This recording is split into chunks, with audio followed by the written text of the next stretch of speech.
السلام عليكم. عليكم السلام يا أبوي. خير إن شاء الله، ملمومين بخير. خلاص الليلة أكرمت ضيوفك ومشوا يا حاج. بالحيل أكرمتهم. يلا دارين كلنا دارين نكرم بناتنا ديل. أكرمين؟ أعمل لين شنو يعني أدفنين؟ قالوا البنات ديل دارين يتعلموا السواقة يا حاج. سواقة؟ هاي ومالك مستغرب كده؟ ما البنات كلهم بيجوا يسوقوا، وممكن كل واحدة تشتري لها سيارة ولا عربية تريحك وتريح عربيتك القديمة دي.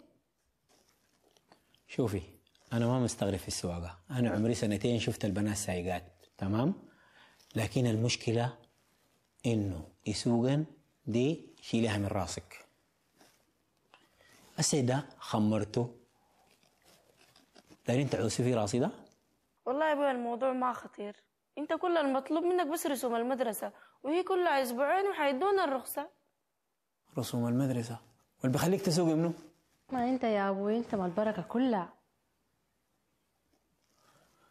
شوفني يا بنات، أنا السواقة ما رافضة، لكن خايف عليكم، وفي عربيتي دي واحدة بتتعلم ما في مكسرة كده خلوها، أول ما تتزوجن بعد داك تاني أي واحد راجلة إن شاء الله يعلمها سواقة الطيارة. سواقة قال